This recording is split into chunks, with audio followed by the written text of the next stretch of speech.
If you hold any of the altcoins that have just appeared on the screen, you need to get out immediately. Okay, this is not a joke. I'm saying you need to get out immediately because these altcoins are going to severely underperform any of the new projects that come onto the market that have a promising future. And I know you're thinking, oh, but Daniel, you put XRP on there, they're going to win the lawsuit and they're going to take over. It's going to be a great investment. Look, there's some very important principles and concepts and strategies that I'm going to explain to you in this video, which is going to completely open your eyes to the reality of how crypto works. Okay, and any of these coins that you own, you need to get out of immediately because they are not going to perform well for the future. And I'm going to explain to you why that is. Here's the video. Hey guys, how are we? So today I have an insanely exciting video for you. I am going to blow your mind away with how crypto investing actually works and why most of the coins that you hold are total garbage. And there's three topics that I'm going to be getting into today to explain why this is. Now, number one is the trifecta of idiocy, and I'll get into what that means later. Number two is the new project 12-month 10 to 100x cycle. It's sort of like a thesis that I have. And number three is my next big bets for the upcoming bull run. So this is going to be a very, very interesting video with a lot of stuff that I've never covered before.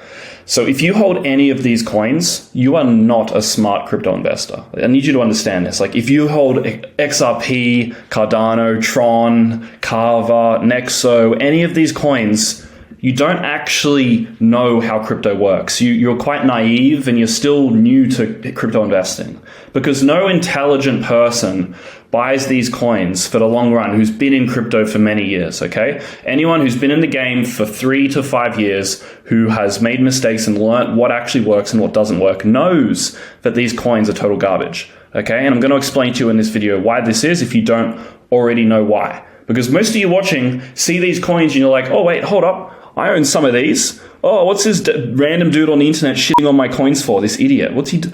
Well, I'm going to explain why. So pay attention. So why are these coins in particular bad? They all have one thing in common. The thing that they have in common is they're old and they've been through a full market cycle. Okay? So you have to realize that in crypto, there is two types of holder mentalities. Okay, think about the people who own your crypto, the community, right? Because at the end of the day, if you want the price to go up, if you want to make money, it comes down to, is there a community and is it growing? And what is the community like really strongly supporting the project? Is the community shit? Is the community VCs? Or is the community like a real ground to earth, like retail based project? You have to always think who is holding it and what is their mentality. So there's two holder mentalities. Number one is, I just bought this coin to get more of another one. And number two is, I own this coin for the long term and I use other coins to get more of it. Okay, there's a very key distinction between these two holder mentalities, right? Do you want your long-term hodl altcoin to have just people using it just to make money on, just so that they can get more of another coin? Does that sound like a good mentality for long-term price growth? When most people are just like, oh man, I'm just going to make some quick profit and I'm going to take it off into some other coin. No, you don't want the people supporting your project to view it like it's some fucking scam, like they're just gonna 2x their money and leave. That's not how you make the big bucks. You want your coin that you own to be the one that everyone comes back to when they make money, right? Imagine as a business owner, people come to your shop just because there's some sort of discount. What happens when the discount goes away? You're not gonna make money on the huge discount. It doesn't make sense. You want people who are coming to you or to hold your coin or whatever it is because they believe that this thing is the best place that they can put their money. You know, any profits that they make from crypto, from their job, whatever it is, they're holding that one for the long term. Okay? So what the problem with altcoins is 98% of altcoins fit into category one, which is you buy the coin just to get a profit to put more into something else. All right, and that's what the altcoin game is. The founders, the VCs, the token holders, everyone associated with these altcoins, their goal is just to make money so that they can put it into Bitcoin and Ethereum. That's what most people are doing. That's what the founders are doing. That's what the VCs are doing. If you track their wallets, you can see that that's what they're all doing. They all sell their coins that they get because they're a part of the project or they're an early investor, and they put that money into the big blue chips where they can trust that their money's going to grow over the long term.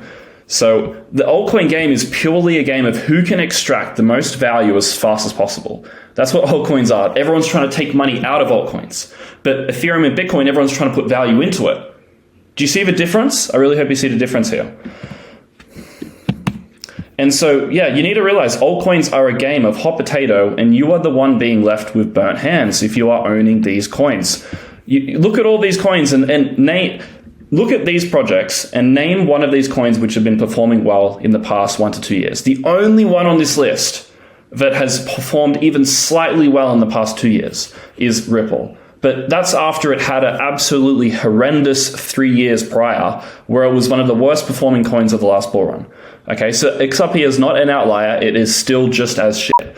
But you need to ask yourself, why do these coins perform so poorly? Why are these always the slowest, the laggards? Why are they like the fat person who can't run in the marathon? Why aren't you betting on the fastest horse?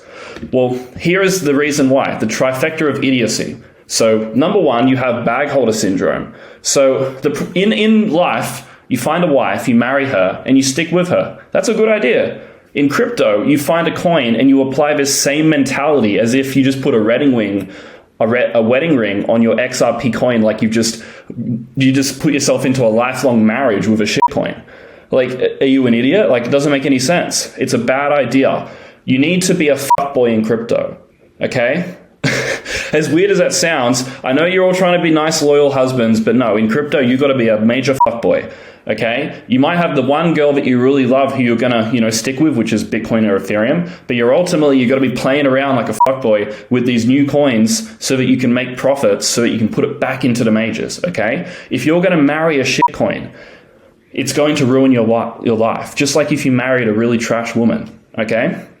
Number two, it's an inability to adapt to evolving narratives. So yeah, the coin that you bought 4 years ago during the last bull run that you're still holding, at that time, 4 years ago, it was revolutionary. It was going to change the world. It was going to cure world hunger. But now it's an old narrative and no one gives a fuck, right? So with these old coins where it's like with the old projects where it's a narrative that no one cares about anymore, how is the coin going to ever outperform if no one gives a fuck? What, are we just going to suddenly pivot? Unless they pivot to a new narrative, you're toast. And also, there's numerous coping mechanisms holding you back as an investor. There's so many coping mechanisms that you are currently applying that you cannot see because you are being naive and blind to them for why you are still holding these coins. Oh, but I can't sell until I get back into a profit. Yeah, when I get back to break even, I'll sell. That's a coping mechanism, because if you understood the concept of opportunity cost, you wouldn't think that. So it's just naivety and an inability to get past coping mechanisms. All right. Now, number two, it's a one and done research process. You did some research 3 years ago when you had some time off work. You found a few coins that you liked. You bought them, and then you were like, I'm done. I'm going to go lay on the beach preparing for my retirement, when the coins all pump. It's stupid. Again, it's lazy. It's laziness. If you can't constantly research the market and stay up to date with what are the hottest, latest narratives, what's going to be the next big thing, you're going to fall behind, because you can't just buy the altcoin that's 3 years old that all the VCs and founders have gotten rich off of your back from that don't give a fuck anymore. You need to find the new ones where they actually care about making money. When you're poor, you want to hustle so you get rich. When these founders get rich, they don't give a fuck. They're rich. They're on their yachts in the Bahamas. They don't give a fuck. Okay, so you need to get into these new projects before everyone has sold their bags and gotten rich as fuck off of your back. Okay, and yeah, it's just laziness. You need to keep researching. And number three, you don't actually understand the context and of the purpose of an altcoin. You believe that altcoins are going to beat Ethereum and beat Bitcoin. Bitcoin and Ethereum are the only two blue chips that people continue to accumulate over time, because they have proven through the test of time that they will continue to outperform in every single bull market. Okay, there is very little coins, if not none, which continue to outperform the market like Ethereum and Bitcoin do. They're the only two. That's why everyone accumulates them. That's why we buy altcoins, to get more of them. So you need to understand the context and the purpose of altcoins. Okay, and this is what is the trifecta of idiocy. When you don't have these three, when this is the three variables at play, and you're on the wrong side of them, you're going to fail as an investor, right? And when you don't understand these three things, you buy coins like this because you don't know what you're doing, right? And all the big crypto Twitter accounts, crypto YouTube accounts, they're probably all telling you like, oh man, buy XRP, lawsuit settlement update, it's going to the moon, all this clickbait. These dudes, they don't know how to invest either. They're fucking clueless. They're just as clueless as you guys. They just got a little bit of a YouTube brand, and they got a cool camera, and they're a good speaker. Okay? So let's get into CRV, right? This is an example of a coin. How the fuck do you think this guy bought 2 mansions worth $40 million in Australia? Do you think he just pulled that out of his ass? No. He sold millions and millions and millions of dollars of CRV tokens so that he could fund mansions in Australia. Do you think he gives a fuck about continuing to make you guys money? He couldn't give less of a fuck. He's rich, and you guys are poor because you bought Curve tokens, right? So this is just your favorite. This is just the typical story. The project founders, the VCs, they get rich off your back while you get poor because they got in early, and they get rich regardless of what happens, and they buy mansions, right? You fund their mansions. When you buy these shit coins, you are funding the rich to get richer. You are causing inequality in society. You are literally causing the wealthy to take over the world and for the middle class to disappear because you are causing yourself to become poorer while they buy mansions. Okay? Look at this chart. This is the curve chart against Ethereum. It has literally been down only since 2021, towards the end of the bull run. Okay? This is the DeFi/ETH chart. Down only. Buy any DeFi coin and you've lost against Ethereum, because what is the purpose of DeFi? It is to make more Ethereum. It's like buying altcoins is like going to a job. You go to the job, you put in your hours, you make money, you put it into ETH. You go to the shitcoin market, you flip these shitcoins, you take the profit, you put it into ETH. It's the same thing. It's an extraction environment. It's about taking out. And Ethereum is an input environment. It's about putting in. Okay? Storing wealth versus making wealth. Old coins underperform new coins in bull runs 98% of the time. I hope that's clear to you now. Why do old coins, the shitty old ones, underperform new coins? Well, there's 3 main reasons. Okay? Number 1 is bag holders. So if the coin is older than 3 years, it has gone through a bull market and it's gone up 10 to 20x. Okay? Every one of them has.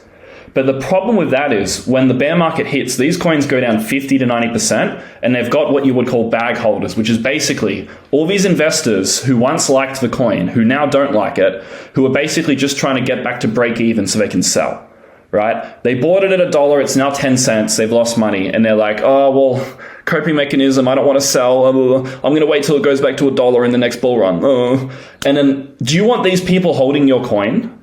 Do you think the price will go up easily if everyone is just looking to sell when it goes back to their entry price? No. This goes back into the mentality. There's 2 types of holder mentalities, remember? Right? Where is it? Here. 2 types of holder mentalities. Oh, I just want to make a little bit of profit so I can get out because it hurts. Versus, I'm in this for the long run. Look, I know I'm down a little bit on the all-time high from ETH, but look, this is my long-term bet. I'm really happy with this. We're going to the moon eventually. Which one do you want? Also, number 2, false promises and failure to deliver. So look, most altcoins don't achieve anything. So when an altcoin comes out, it's all airy, it's all la-di-da, they're going to take over the world. But then 2 years into development, nothing changes. They got a tiny bit of adoption because they did an airdrop and they got some fake users. They got some money raised from VCs. They got 10K followers on Twitter. Wow, they're so cool. But they haven't done anything. Nothing's changed. They haven't got any real adoption. There isn't much real revenue. No one gives a fuck. Okay? And so all these people who found the project believing it was the next big thing, they're now disappointed. They're angry. They're losing money. They're impatient. Why are we going to the moon? Pump my bags, founders. Don't rug pull. You know, all these things, right? So they failed to deliver on these big dreams and promises that they gave to their community, to their VCs when they first launched the project. Okay? And when you lose conviction, you are more likely to sell as the price rises. If it's been 2 years and nothing's changed, you just want to get out. You don't care. And number 3 is VC unlocks. This is a really important one. We're going to go into a bit of depth on this in this video. But basically, if you're a VC who bought a coin, you have what is called a cliff. And the cliff is how long you have to wait until your coins get unlocked, right? Because when you invest at a really low price as a VC, right? Let's say I bought Solana in the pre-sale. I don't just get to sell immediately. I have to wait because they don't want everyone to just dump as soon as the coin launches. So they make them wait like 8 to 12 months usually. So after the 8 to 12 months, if I'm a VC, I'm up 100x on a coin, I can just sell. I don't give a fuck. I'll just sell. Oh, I made 100x with other people's money. I'll take my commission and I'll leave and I'll find the next big opportunity, right? Because as a VC, your edge is in your ability to get in before retail and get out when retail comes, right? The edge is not once the coin has gone public. The edge is before it's gone public. So when you can finally unlock a coin as a VC, your edge is done. You don't need to be in there anymore. You're gonna lose money with the rest of retail. So you get out, and then you get the next big pre-sale, and it's a big fucking Ponzi scheme, right? So that's the other reason why old coins suck, because when the coin is older than a year, all the VCs are getting unlocked, and they're pushing the price down because they're all selling. They're all trying to get out. They're trying to remember, old coins are a way to make money to put into Ethereum and Bitcoin. They're all trying to take profits to get out, to put it into ETH, or to buy another pre-sale, right? I want to give you an example of the dynamic here with VC unlocks. So this is the RSR chart, right? Back in the bull run, it was accumulating in this tiny little range of about 2x, right? It only went up 2x, came back down for an entire year, okay? And at this point, only 3% of the total supply was available. 97% was locked. It was locked away. VCs were in a dungeon. They couldn't come out, okay? Now, RSR was one of the best performers of the bull run. It went up a lot. You can see it just went absolutely ballistic. It went from what? 0.003 all the way up to 0.1. Crazy return. I don't know what the X is on that, but very high return, right? And what happened was during the bull run, and when the beginning of the bear market happened, the total supply available went from 3% to 50% of the total supply. Look at this photo. Circulating supply is 50 billion, but over here it was 3 billion. So during the course of the bull run, the market cap and the price went up significantly, but the supply went up over 10x. How fucked is that? And that's why RSR was such an obvious bet and why it went up so much, because it was an example of a low float coin. There wasn't much available, so that when the bull run happened, it went up really easily. And what happened was when the VCs got unlocked, price had pumped. All the project founders, the team, they all worked really hard to get the coin to go really high. And then the VCs are unlocked, boom, dump on retail. 3 billion to 50 billion of the supply is unlocked. And all you guys buy this coin, yeah, RSR, it's the future. While the VCs sell 1,000x on their money. Absolutely ridiculous. So this is just what happens. So you have to think about it from the perspective of a VC, right? Again, we've said this before. The edge for a VC is to get in, and a VC means venture capital, right? It's a fund. It's an investment fund. They have people's capital. They put it into projects that they vet, right? The edge of a VC is finding a coin before retail can buy it, buying it, and then selling it when retail gets access to it. Retail, as in you are exit liquidity. Your purpose in crypto is to make a VC rich so they can buy a mansion. That is your sole purpose in life in crypto. You are just funding the retirement of wealthy fund managers, project founders, and investors. Okay, that's your job.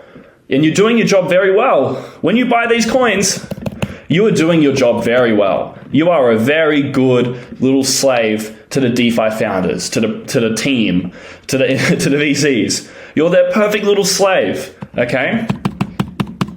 So, again, this is back to the perspective of VC. What's better? Holding a hot potato, when you've made 100x, once it's been unlocked, to risk it for a little bit more profit, or you sell 100x on your money and then you find the next big investment in the next sector that's really promising? Well, pretty obvious answer. I think you would make the same decision as the VC. And here's the cycle that the VCs do, right? They create a fund, And they make it look really fancy, like, ooh, you want our money? We can help your project. Number two, they invest in a bunch of promising startups before the token's released. TGE means token generation event. So they invest in a bunch of coins before they've launched, like when they're just really new startups, and they get a 1 to 3 year token lockup. They sit on their hands, they do nothing, they just wait. Maybe give a tiny bit of value. Yeah, man, you should do an airdrop to your community because it will help with the token price, blah, blah, blah. Oh, wow, so helpful. Thanks, VC. And in number 4, they take partial profits by selling their pre-token allocation to other funds. This is a weird Ponzi that I won't get too much into in this video, but you can sell your pre-token VC allocation to other VCs at higher multiples, right? So if I sign a SAFT that says, I'm putting in $1 million and I'm going to get a token when it launches for 1 cent each. And 6 months later, I can take this contract and I can go to another VC and say, hey, look, I've got $1 million of these tokens at 10 cents. I'll sell them to you at 20 cents. And I'll sell you 500,000 at 20 cents and I'll give it to you when I get it unlocked. And that VC then goes, okay, well, I'll do this at 20 cents is a good deal because it's probably going to go to $1. And then that VC might sell that allocation to another VC. So it's crazy. It's a fucking full Ponzi scheme. And I know this because I am the VCs. I am the guy behind the scenes taking all your guys' money because I'm investing in these projects. I'm investing in the pre-sales. I see behind the curtain where you guys don't get to look. Okay. And number 5, once the tokens are unlocked, you sell at a 10 to 100x profit to stack more Ethereum and buy new coins. And you just keep doing that. It's a constant cycle. And look, this is why most coins fail. Most coins are purely a mechanism for insiders to get rich. And I know this firsthand because I am an investor in these projects, as I just said. I am the 1% taking your money. I am the rich getting richer and you guys that are poor getting poorer if you're not getting into these pre-sales and if you're not able to find the next promising new coins yourself. So an example of this, I bought Scroll at a 200 million FDV and it's currently worth in the pre-market 1.8 billion. So a pre-market instant 9x is what my syndicate that I'm a part of has already gotten.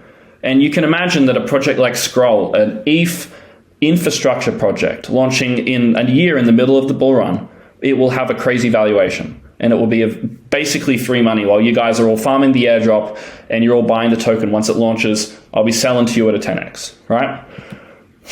And look, these are the other projects that the syndicate is invested in. Monad, ZK Sync, Scroll, Icon Layer. These are all the next coins of the next bull run.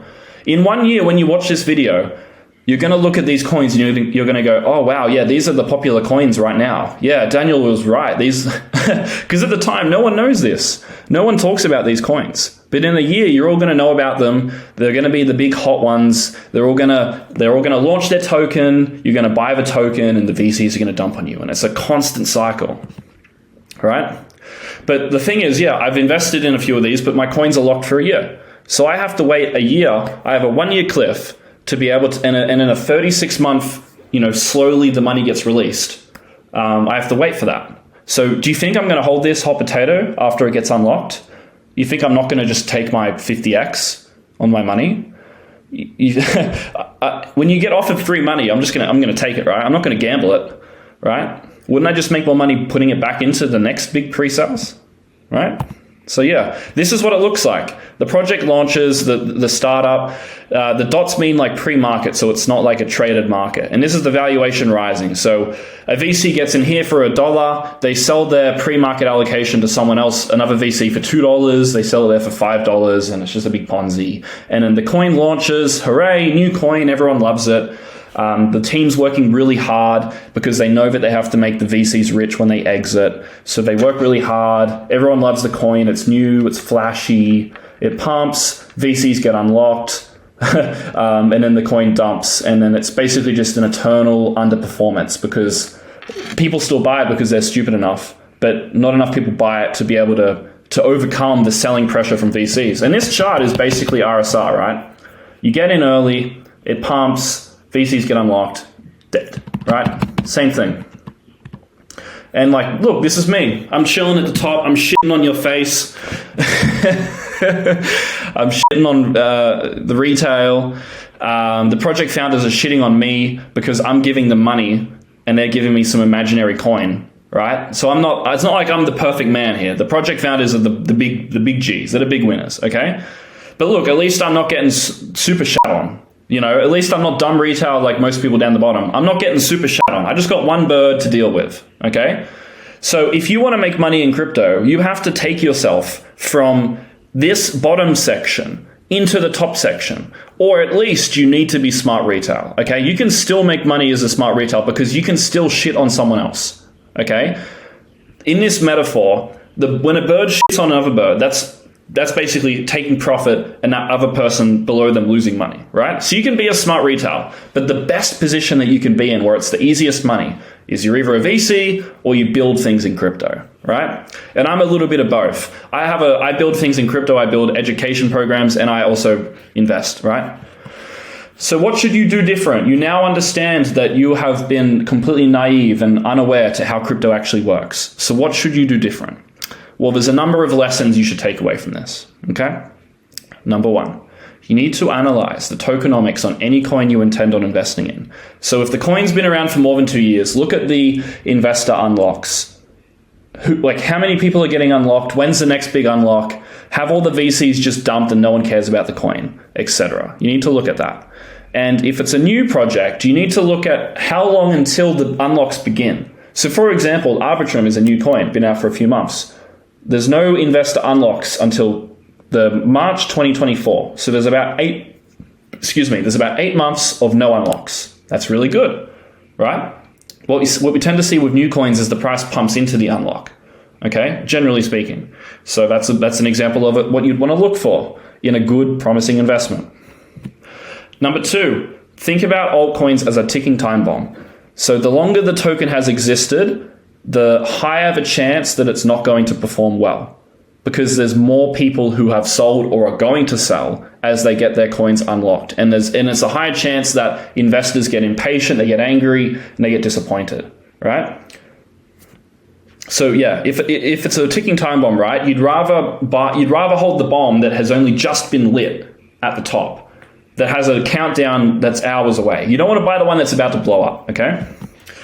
And you also need to consider incentives, right? Like, when would a project founder work hardest? Are they going to work hardest at the start when everyone's excited, when they're poor, when the VCs are on their neck like, make me money. You need to make me money for doing nothing. Please get me rich.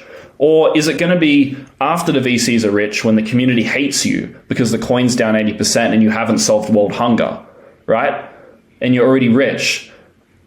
So when are you going to care the most? You're going to work the hardest at the start, obviously. And also, what's easier, right? If you've been building some shitcoin for 3 years and everyone hates you in the community because you didn't make them rich, what's going to be easier? Going off and building a new project where everyone, loves you again and you relive the good times and the good vibes? Or is it going to be sticking with this old annoying, total annoyance of a project and community where it's just it's a bit of a ghost town because everyone's given up, right? What do you prefer? As a project founder, I just go launch another coin and try again. Also, number 4, this is really important. Think of altcoins as a castle with orcs trying to invade. So in The Lord of the Rings, there's this really nice castle, right?